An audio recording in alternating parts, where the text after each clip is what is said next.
Well hi everyone, once again this is K welcome to my channel कैन कुशवाहा। तो जैसा कि आप सब जानते हैं, हम SDR unit 1 number system that means संख्या पद्धति की प्रैक्टिस क्वेश्चन अभ्यास क्वेश्चन को सॉल्व करते आ रहे हैं। प्रीवियस क्लास में हमने 69 क्वेश्चन तक को देखा था। आज हम 70 नंबर के क्वेश्चन से स्टार्ट करेंगे। आगे बढ़ने से पहले कैसे आप सब, उम्मीद करता हूँ आपकी सबकी राखी बहुत अच्छी रही होगी। तो चलो आओ विदाउट वेस्टिंग टाइम आज के सेशन को स्टार्ट करते हैं। ठीक है, तो देखो आज का जो कॉन्सेप्ट है वो भागफल भाग की गुणनखंड विधि पर आधारित कॉन्सेप्ट है। आपको मे भी क्वेश्चन देख के भी समझ आ जाएगा। आगे स्टार्ट करने से पहले मैं आपको फिर एक बार ये बोलूंगा कि जब मैंने आपको कंडीशंस बताए थे, जब मैंने आपको 14 टाइप से कंडीशंस बताए थे, तब मैं आपको बहुत अच्छे तरीके से वहाँ पे बोलता था कि आप कंडीशन को बहुत अच्छे तरीके से समझो, क्योंकि मुझे इस क्वेश्चन को स्टार्ट करने से पहले वो कंडीशन को बताना पड़ेगा, क्योंकि जो डायरेक्ट इस वीडियो को देख रहे हैं उनको तो एक्चुअली पता होना चाहिए। तो चलो सबसे पहले देखो क्वेश्चन किस टाइप से, पहले क्वेश्चन को पढ़ लेते हैं। क्वेश्चन नंबर 70 क्या बोल रहा है? किसी संख्या को 3 से भाग देने पर शेषफल 1 आता है। जब इस भागफल को 2 से भाग दिया जाता है तो शेषफल 1 आता है। यदि प्रारंभिक संख्या को 6 से भाग दिया जाए तो शेषफल क्या प्राप्त होगा? इस टाइप का क्वेश्चन पढ़ के आपको समझ आना चाहिए कि गुणनखंड विधि वाला भागफल की गुणनखंड विधि के टाइप का क्वेश्चन है। इस क्वेश्चन को सॉल्व करने के लिए आपको छोटी चीजों को समझना पड़ेगा। देखो मैं हालांकि आपको डिटेल में समझना है तो मैंने एक कंडीशन में बताया, आप वहां पे जाओ, और यहाँ पे मैं लगभग 99% आपको फिर से एक्सप्लेन कर रहा हूँ।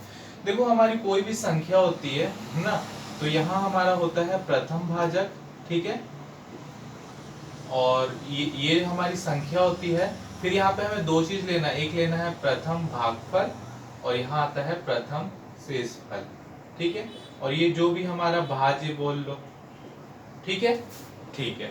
चलो उसके बाद फिर नेक्स्ट हमें क्या करना है? प्रथम भाजक के बाद आप क्या करोगे? यहाँ पे द्वितीय भाजक या इसको द्वितीय गुणनफल भी बोल सकते हो, ठीक है। ये क्या हो जाएगा? द्वितीय भाजक। तो यहाँ बचेगा आपका द्वितीय भागफल और ये बचेगा द्वितीय शेषफल, ठीक है। ऐसे हम और करेंगे तो यहाँ पे क्या हो जाएगा? तृतीय भाजक होगा, तो यहाँ पे क्या होगा? तृतीय भागफल और तृतीय शेषफल। ये चीज आपको याद रखना है, ठीक है। इसी कॉन्सेप्ट पे ये बनेगा, ठीक है। हम नॉर्मल क्या करते हैं? देखो नॉर्मल हमारा क्या होता है? ये टर्म होता है जहां पे इसको आप भाजक बोलते हो, इसको भाज्य बोलते हो, इसको भागफल बोलते हो और इसको शेषफल बोलते हो। सेम कॉन्सेप्ट है, बट जब एक से ज्यादा भाजक हो, जब एक से ज्यादा भाज्य हो, एक से ज्यादा शेषफल और एक से ज्यादा भागफल हो, तो हम उसको इस फॉर्म में लिखें, जहाँ पे पहला वाला प्रथम भाजक या प्रथम गुणनफल बोल सकते हो और ये भाज्य होती है, संख्या होती है। और जब हम जो संख्या को प्रथम भाजक से भाग देते हैं तो हमारा पहला भागफल आता है, पहला शेषफल आता है। फिर इस पहले भागफल, पहले शेषफल को द्वितीय भाजक या द्वितीय गुणनफल से भाग देंगे तो हमारा दूसरा भागफल और दूसरा शेषफल आएगा। कॉन्सेप्ट सही है ना? तो यहाँ पे हमें एक फॉर्मूला याद रखना है, और वो जो फॉर्मूला है वो फॉर्मूला है पूर्ण शेष निकालने का। क्या? पूर्ण शेष, यानी कि पूर्ण शेष निकाल, शेष यानी शेषफल है ना, तो पूर्ण शेष बोलो चाहे पूर्ण शेषफल बोलो, उसको निकालने का एक फॉर्मूला होता है। फॉर्मूला क्या होता है? प्रथम शेषफल। क्या? प्रथम शेषफल प्लस, यानी कि ये प्रथम शेषफल प्लस द्वितीय शेषफल इनटू प्रथम भाजक, ठीक है। आप लाइन से देखना, सबसे पहले प्रथम शेषफल, फिर प्लस द्वितीय शेषफल इनटू प्रथम भाजक, फिर प्लस तृतीय शेषफल इनटू प्रथम भाजक इनटू द्वितीय भाजक। समझ आया? अब मैं फिर से रिपीट कर दे रहा हूं। सबसे पहले प्रथम शेषफल प्लस द्वितीय शेषफल इनटू प्रथम भाजक प्लस तृतीय शेषफल इनटू प्रथम भाजक इनटू द्वितीय भाजक। अगर मैं चतुर्थ शेषफल को लूंगा तो क्या हो जाएगा? चतुर्थ शेषफल प्लस प्रथम भाजक इनटू द्वितीय भाजक इनटू तृतीय भाजक, यानी भाजक एक एक बढ़ते जाता है। तो ये जो फॉर्मूला है सिंपल सा फॉर्मूला है, इसमें कुछ रॉकेट साइंस नहीं। इस फॉर्मूले को आपको याद रखना है। तो आपको दो चीज को समझना है, पहला इस डायग्राम आपके माइंड में क्लियर होना चाहिए, और दूसरा ये पूर्ण शेष वाला फॉर्मूला।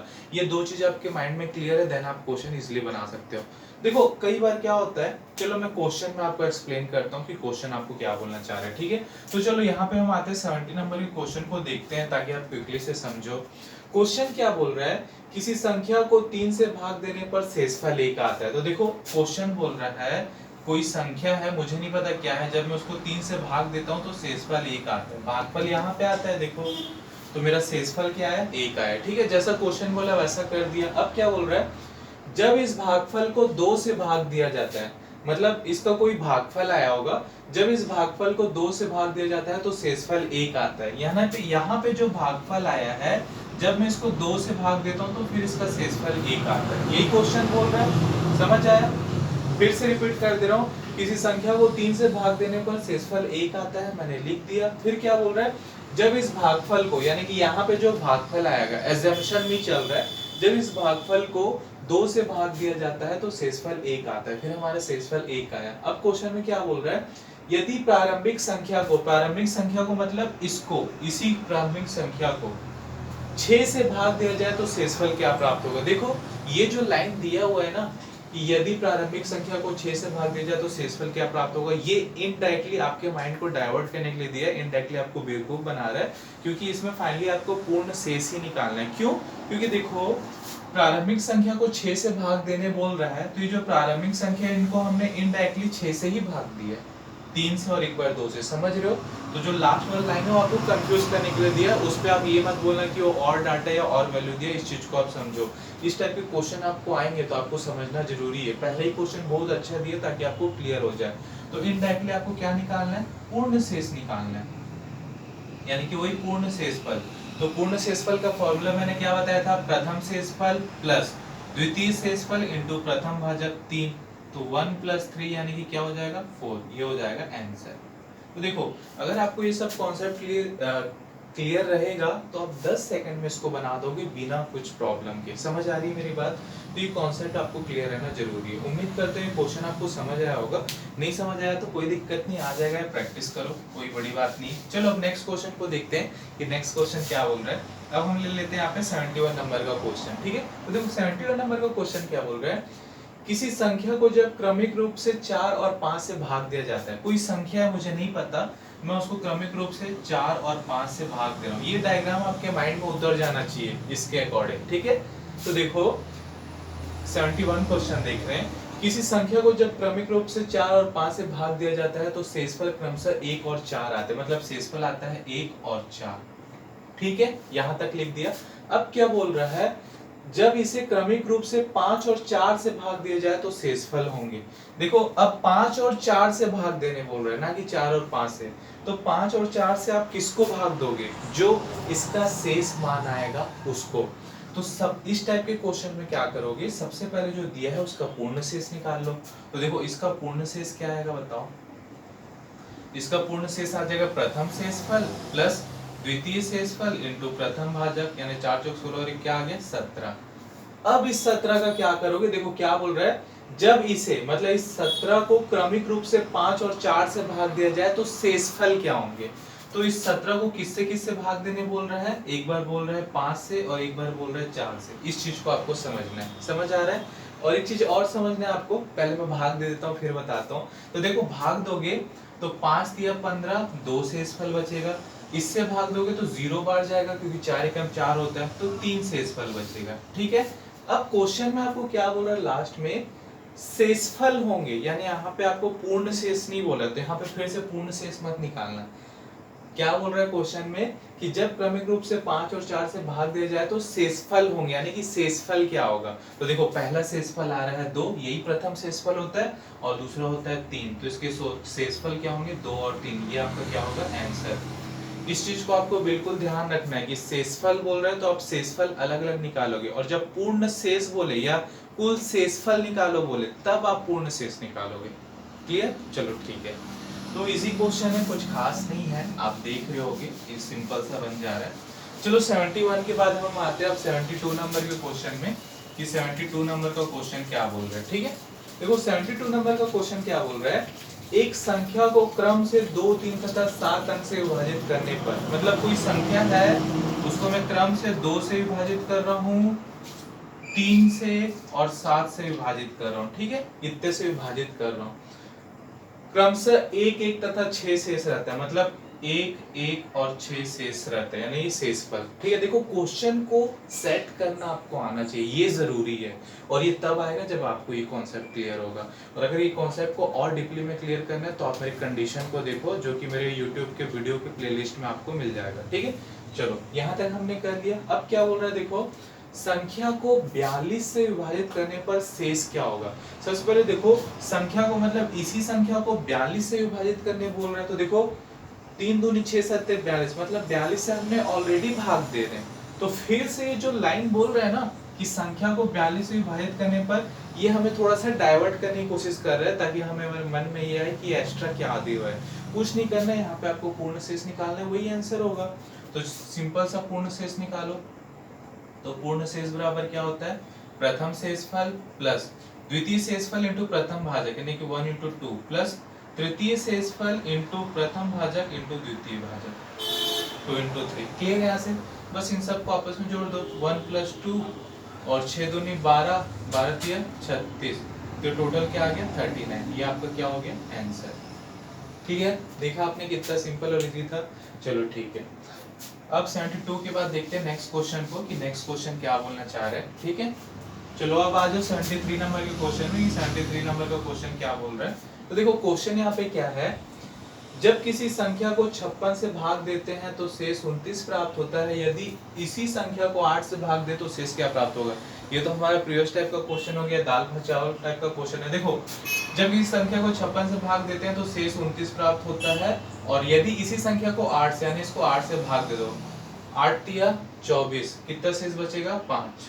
आंसर, इसमें कुछ खास नहीं था, ये एकदम दाल भात चावल था। ठीक है, चलो आ जाते हैं 74 नंबर के क्वेश्चन में कि 74 नंबर का क्वेश्चन क्या बोल रहा है। तो देखो 74 नंबर का क्वेश्चन क्या बोल रहा है, किसी संख्या को 4 7 से उत्तरोत्तर, ये उत्तरोत्तर आपको कंफ्यूज करने के लिए दे रहा है, मैं फिर से रिपीट कर रहा हूँ।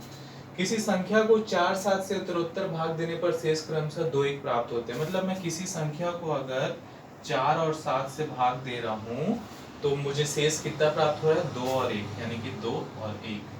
फिर से बोल रहा हूँ, ये डायग्राम आपको क्लियर होना बहुत जरूरी है। यदि उसी संख्या को 28 से भाग दिया जाए, मतलब इसी संख्या को 28 से, तो देखो 7 चौक ऑलरेडी हम 28 से ही डिवाइड कर रहे हैं भाग देने। ठीक है, फिर से कंफ्यूज करने के लिए दिया है, तो शेष क्या होगा, मतलब यहाँ पे आप आंख बंद करके पूर्ण शेष निकाल दो, वही आंसर होगा। तो पूर्ण शेष बराबर क्या हो जाएगा, देखो प्रथम शेषफल प्लस द्वितीय शेषफल इंटू प्रथम भाजक यानी 1 इंटू 4, तो 2 प्लस 4 यानी कि 6। ये क्या हो गया आंसर। था सिंपल सा था, कुछ खास नहीं था। ठीक है, चलो अब 74 के बाद हम आ जाते हैं 75, जो कि आज के लिए हम लास्ट क्वेश्चन ले रहे हैं क्योंकि ये एक पर्टिकुलर कॉन्सेप्ट पे बेस है और मैं चाहता हूँ आपको एक बेस के जैसा कंप्लीट क्वेश्चन कराऊं, फिर नेक्स्ट बेस पे को शुरू से मैं ऐसे ही करते आ रहा हूँ। ठीक है, तो चलो 75 नंबर का क्वेश्चन क्या है, इसमें मैंने 4 ऑप्शन दे दिया क्योंकि इसी टाइप से दिया है। देखो क्वेश्चन क्या बोल रहा है, यदि कोई संख्या 11 और 13 से विभाज्य हो तो वह अनिवार्यतः निम्न में से किस प्रकार की होगी। 11 प्लस 13 से विभाज्य होगी, 13 माइनस 11 से विभाज्य होगी, 11 इंटू 13 से विभाज्य होगी, या 429 से। देखो सबसे पहले इतना समझना, विभाज्य का मतलब होता है पूरा पूरा कट जाना, भाग चले जाना, डिविजिबल हो जाना। ठीक है, जैसे कि जैसे मैं बोलता हूँ कोई संख्या 11 से भाज्य है, तो वो संख्या या तो 11 होगी, या तो 22 होगी, या तो 33 होगी, या तो 44 होगी, या तो 55 होगी, मतलब 11 के मल्टीपल में होगी, 11 के गुणज में होगी, तभी वो पूरा पूरा 11 से कट जाएगा। तो देखो क्वेश्चन क्या बोल रहा है कि कोई संख्या 11 और 13 से विभाज्य हो जाता है, यानी कि जो भी संख्या है वो 11 और 13 से पूरा पूरा कट रहा है, तो कहीं ना कहीं वो 11 और 13 के मल्टीपल में ही होगा।